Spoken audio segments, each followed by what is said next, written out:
Assalamualaikum warahmatullahi wabarakatuh. Selamat berjumpa di Realita TV di acara Sarita Sarinya Berita. Ya, kali ini kita akan membahas masalah wacana yang sebenarnya sudah mencuat beberapa waktu lalu, kini mencuat kembali ya. Ini soal masa jabatan presiden, begitu. Nah, sempat ada wacana masa jabatan ini akan diperpanjang dengan alasan pandemi. Dan sempat juga ada wacana ya sebelumnya 3 periode, ini sudah dibantah oleh Presiden bahwa Presiden Jokowi tidak ada niatan untuk 3 periode, tapi bagaimana dengan diperpanjang masa jabatan? Nah ini yang kemudian ramai kembali dibahas karena ini sepertinya apa ya lebih mungkin begitu ya daripada 3 periode karena nanti rencananya kabar yang beredar ini yang diperpanjang bukan hanya Presiden tapi juga DPR dan MPR. Tentu saja akan didukung oleh DPR ya jika masa jabatan DPR juga diperpanjang hingga 2027. Demikian juga di medsos sudah ramai dibahas ya tentang amandemen UUD 45 ini. Kita tahu saat ini tengah ada amandemen tentang pokok-pokok haluan negara atau PPHN dan ini dikhawatirkan akan melebar kemana-mana, salah satunya ke masa jabatan presiden ini ya. Sebelumnya juga beredar ini viral berita yang KPU yang sebut pilkada serentak 2024 kemungkinan diundur ke 2027. Wah, KPU-nya sudah bilang begitu. Tapi ini ternyata berita lama ya, berita 23 Juni 2020. Ini viral kembali kemarin dan dibahas, sudah diklarifikasi. Nah, tapi ada juga berita-berita lain yang kemudian membuat ini semakin kuat ya wacana ini karena kita tahu perpanjangan masa jabatan presiden ataupun ditambah 1 periode ini tergantung MPR dan DPR ya. Dan baru-baru ini kemarin ya 18 Agustus Ketua MPR Bambang Susatyo juga mengeluarkan statement dalam sebuah acara yang mengatakan bahwa UUD 45 itu bukanlah kitab suci. Tak boleh dianggap tabu jika ada rencana menyempurnakan Undang-Undang Dasar begitu ya. Ya ini sebenarnya statement biasa karena kan UUD 45 juga sudah pernah direvisi ya pada tahun reformasi 98 kemarin. Tapi ini menjadi sensitif ya ketika memang wacana ke arah perpanjangan masa jabatan dengan alasan pandemi ini sudah semakin kuat. Dan untuk membahas itu kita sudah tersambung ini dengan Hendry Satrio. Ya, Assalamualaikum Kak Hendry. Waalaikumsalam Kak Rahma. Sehat-sehat ya. Sehat, Masih negatif ya. Ini ya gitulah, mudah-mudahan sehat terus, ini penting. Biar bisa siaran terus ya. Kak Hendry ini lupa saya sebut dari lembaga survei Kedai Kopi begitu ya. Ya. Nah, Kak Hendry, cerita dulu nih. Ini kenapa sih kalau mengamatan Kak Hendry kok apa ya biar pet gitu ya. Maksudnya sebentar nongol wacana perpanjangan masa jabatan presiden dan 3 periode ini. Terus kemudian hilang. Dan sekarang nongol lagi. Ini kalau sekarang ini kenapa nongolnya lagi nih? Nah, makanya itu kan kita harus bertanya tuh Mbak Rahma. Jangan sampai kita lelah untuk bertanya apa sih sebetulnya yang mendasari semua ini gitu ya. Kenapa kemudian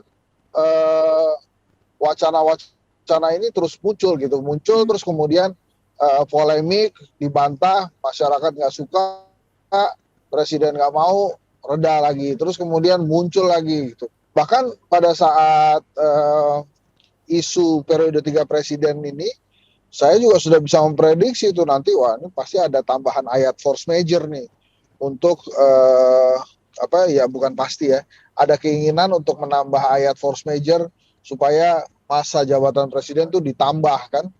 Apalagi DPR dan MPR serta DPD juga ikutan ditambah, kan enak tuh 3 tahun gitu. Bukan ditambah, diperpanjang begitu ya, jadi tetap. Awalnya tuh begini sebetulnya, ya pengennya diperpanjang ya. Nah terus kemudian memang keinginan amandemen ini dari banyak pihak sudah muncul, salah satunya dari DPD. Waktu itu DPD ingin juga ada calon presiden dan calon wakil presiden yang bisa diusulkan oleh DPD. Jadi bukan hanya partai politik gitu. Nah itu usaha-usaha yang dilakukan oleh DPD. Sementara MPR juga alasannya ada PPHN, program-program haluan negara. Artinya apa? Kalau siapapun presidennya, itu kalau sudah masuk programnya ke dalam PPHN, itu harus bisa dilaksanakan gitu. Jadi nggak ganti-ganti program bila ganti-ganti presiden. Apa contohnya? Ibu kota negara. Ibu kota negara kalau misalnya tidak bisa diselenggarakan pada masa jabatan Pak Jokowi, itu bisa diselenggarakan nanti pada masa-masa presiden selanjutnya. Siapapun itu, ya bisa Anies, bisa Prabowo, bisa siapalah nanti calon presidennya itu. Jadi sudah ada ini ya, Ini memang ada beberapa. ya sudah ada jaminan kalau sudah terlanjur teken kontrak. Ya, nah itu jadi memang banyak kepentingan Mbak Rahma untuk amandemen ini. Nah, terus kemudian karena sudah ada kemunculan ini, muncullah berbagai perjuangan-perjuangan lain yang dilakukan oleh kaum-kaum pengkhianat reformasi itu gitu. Kenapa saya bilang pengkhianat reformasi? Eh, kita kan melakukan reformasi sebenarnya tujuannya satu ya, membatasi masa jabatan presiden. Jadi kalau ada yang mau 3 gitu artinya dia mengkhianati reformasi. Terus kemudian dia pasti cinta betul terhadap korupsi, kolusi, dan nepotisme. Itu kan ada di semangat reformasi juga. Yang 3 yang memang menjerumuskan presiden gitu. Nah mungkin dengan anggapan 3 hal itu agak ngeri juga ini orang yang mendorong 3 periode karena dianggap pecinta KKN itu kan. Makanya kemudian wah diusulkan lagi kalau ditambah gimana? Jadi 3 tahun lagi itu maksimal gitu ya. Karena kan kita lagi pandemi. Nah ini juga akal-akalan bisa-bisaan aja. Kenapa saya bilang akal-akalan bisa-bisaan? Ini alasannya 3 juga. Yang pertama, ini mengecilkan usaha pemerintah yang sampai hari ini sudah berhasil menurunkan tingkat penularan COVID dan akibat dari dampak COVID itu, ya. Itu yang pertama. Jadi dikecilkan betul. Bahkan kan sekarang Jakarta misalnya menuju hijau sudah. Kemudian beberapa daerah lain pun demikian. Nah, alasan yang kedua adalah pada saat 2020 lalu pemerintah sudah berhasil melakukan pilkada serentak yang setengah Indonesia itu. Dan itu fine-fine aja. Nggak ada masalah. Jadi artinya sebetulnya pemerintah Indonesia sudah memiliki pengalaman dan kemampuan untuk menyelenggarakan pesta demokrasi di saat pandemi gitu kan. Karena waktu itu di 2020 sudah ada. Nah, kemudian yang ketiga, ini alasannya ya lagi-lagi ingin memperpanjang kekuasaan aja. Mungkin ada yang belum selesai tujuan-tujuannya dalam berkuasa dan lain-lain. Menurut saya hal-hal yang sangat ya dibuat-buat aja Mbak Rahma gitu ya. Nah hal-hal seperti itu kan kita nggak boleh lelah menyuarakan. Kalau kita lelah menyuarakan artinya tujuan para bandit negara ini tercapai gitu karena kita diam dan lelah gitu ya. Iya. Saya tidak mengatakan anggota-anggota DPR yang mengusulkan atau pejabat-pejabat ini bandit negara. Tapi kalau ada orang-orang yang memiliki hasrat saja untuk kemudian bekerja sama dengan anggota DPR dan pejabat gitu ya untuk membuat kisruh dan kacau Indonesia lagi, nah itu menurut saya sih sudah masuk kategori bandit negara tuh. Iya. Gitu kira-kira. Kalau dilihat ini ya di perkembangan di lapangan begitu ya atmosfernya begitu. Kalau 3 periode ini tampaknya lebih berat begitu ya, lebih banyak penolakan dan ada kekhawatiran juga Ya, katanya elit politik. Kalau 3 periode itu artinya SBY bisa calon lagi ya Kak Hendri. Bisa muncul lagi saingan ya. SBY kan. Jadi kayaknya prefer ke diperpanjang dengan alasan Ya, ya. pandemi ini. Karena menguntungkan semuanya begitu ya, karena semuanya diperpanjang begitu. Iya, tapi kan kita bisa sama-sama lihat bagaimana maruknya terhadap kekuasaan orang-orang yang menginginkan penambahan masa jabatan ini. Apapun alasan, kan kita jadi curiga ya sekarang. Pemerintah sudah melakukan banyak hal. Sudah ada yang dari merah ke hijau. Distribusi vaksin sudah luar biasa, bahkan ada booster segala. Nah, terus kemudian kok mau dengan alasan pandemi, gitu ya. Kemudian mau dengan alasan keselamatan atau rakyat, keselamatan dan keamanan rakyat misalnya. Ya itu kan jadi hal yang terlalu dibuat-buat ya, Mbak Rahma. Sebuah strategi picik sebetulnya. Jadi menurut saya sih sebaiknya ya nggak usah dibuat kacau balau lah negara ini. Kan Pak Jokowi itu sudah melakukan banyak hal yang baik sekali dan banyak juga pembangunan Pak Jokowi yang bisa kita rasakan gitu. Dan saya yakin juga Pak Jokowi juga ingin menyerahkan hal-hal baik ini kepada penerusnya dengan lancar gitu ya, dan baik pula sehingga bisa dicatat menjadi hal baik di sejarah. Dengan utuh ya, dengan utuh bukan dengan terpecah-pecah. Dia betul, dengan tidak terpecah-pecah dan menggunakan akal sehat, itu yang paling penting kalau bahasa Kak Rocky kan gitu. Nah, jadi jangan juga dicari-cari tujuan-tujuannya atau dicari-cari alasan-alasannya gitu. Nah, yang paling penting sih buat saya ya saat ini justru dipikirkan juga apakah di 2024 itu tetap harus ada pilkada gitu. Kalau memang itu ya diperhitungkan dengan lancar dari sekarang, tapi tidak perlu mengganggu Undang-Undang Dasar 45 gitu Iya. Kak Rahma. Iya, iya, begini Kak Hendri ya. Ketika isu 3 periode mencuat, kemudian publik kembali meredah ketika Jokowi dengan secara jelas mengatakan tidak ada niat begitu ya untuk maju 3 periode. Sehingga itu setelah diklarifikasi oleh Jokowi, isu itu kemudian meredah begitu. Tapi ini muncul lagi, ada juga yang mencoba mengklarifikasi ya dari Wakil Ketua MPR ya waktu itu, Syarifudin Hasan ya. Menanyakan ke Jokowi tentang kemungkinan pembahasan amandemen UUD 45 tentang pokok-pokok haluan negara ini akan melebar ke masa jabatan presiden dan lain sebagainya. Dan nah ini klarifikasi atau reaksi dari Jokowi ini yang bikin deg-degan ini Kak Hendri. Karena Jokowi mengatakan loh itu kan domain MPR, jadi dikembalikan lagi ke MPR ini. Gimana Kak Hendri? Ya, kalau itu kan malah sebetulnya bukan bukan kita nggak perlu deg-degan. Jawaban presiden itu ya jawaban cerdas gitu. Sekarang kan tinggal dilihat siapa yang mengkhianati rakyat gitu. Siapa yang yang memang tidak ingin menjaga amanah rakyat. Jawaban Pak Jokowi itu sebetulnya jawaban yang bisa disikapi dengan aksi yang sederhana sebetulnya oleh MPR.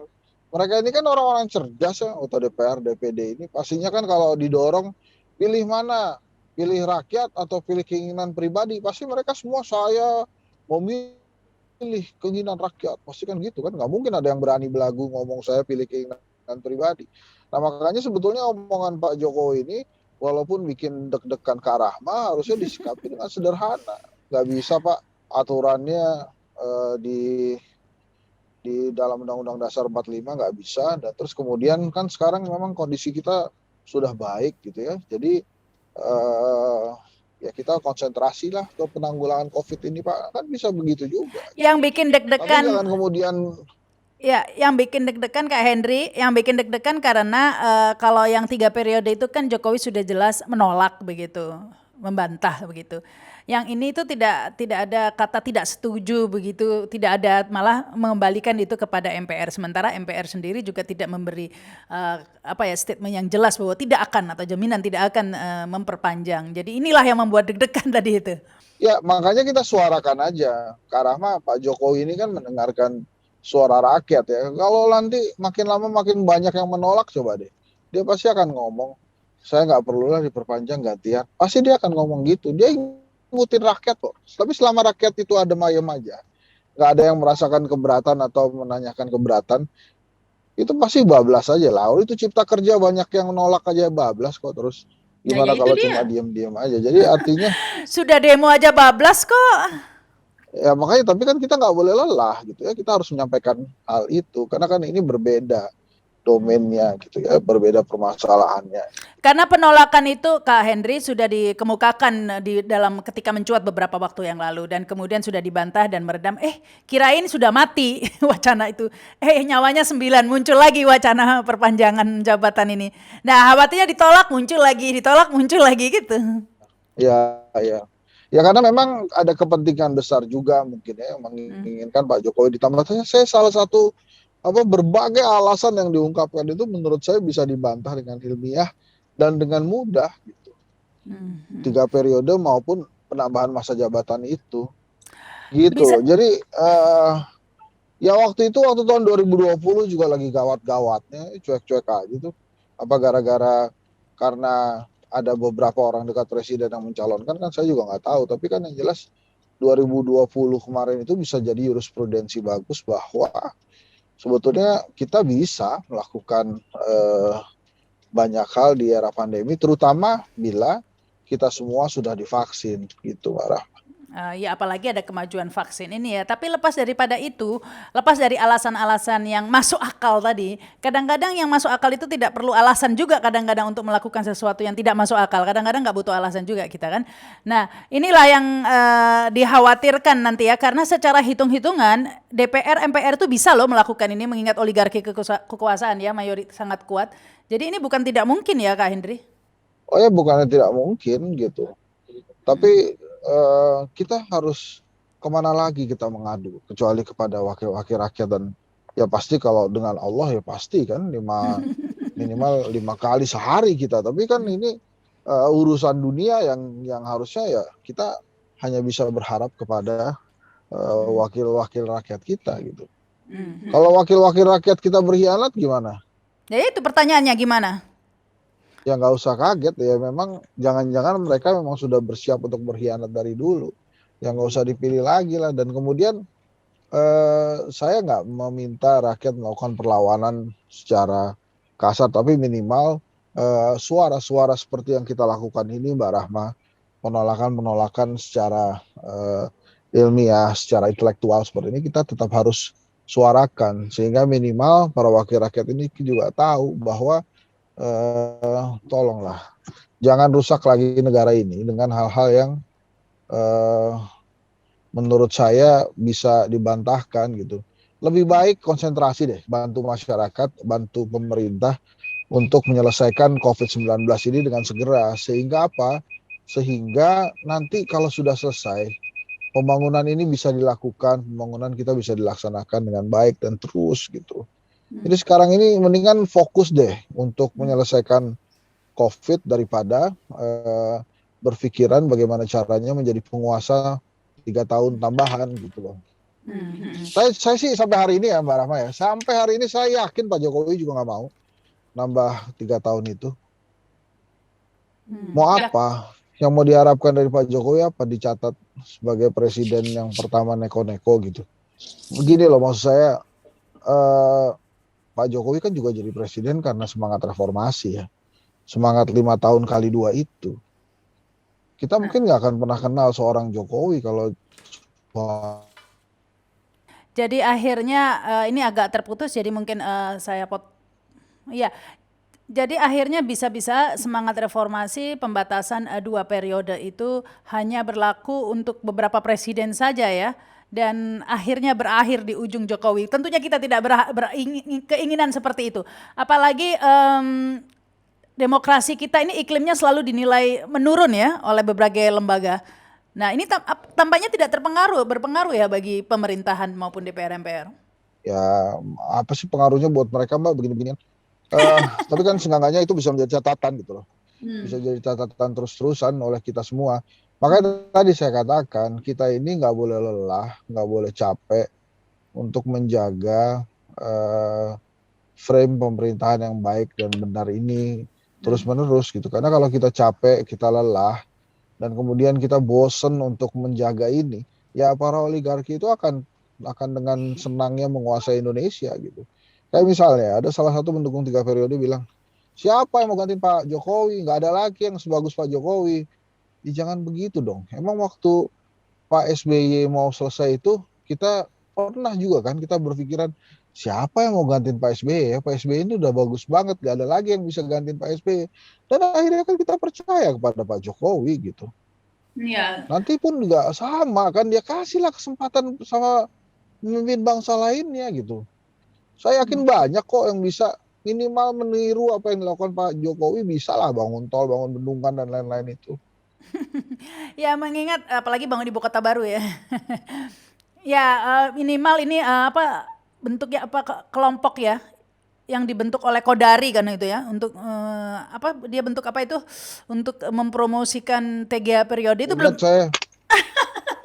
Iya belum dibubarkan itu masih itu relawan ya, relawan untuk 3 periode ini kan masih ada ini didengung-dengungkan. Jadi intinya wacana itu masih ada begitu ya, belum mati.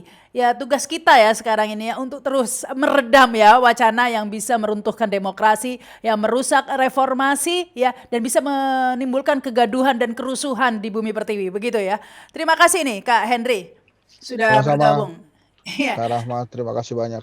Ya, terima kasih juga ya yang sudah menyaksikan tayangan ini. Jangan lupa subscribe dan komen. Saya Rahma Sarita. Wassalamualaikum warahmatullahi wabarakatuh. Sampai jumpa.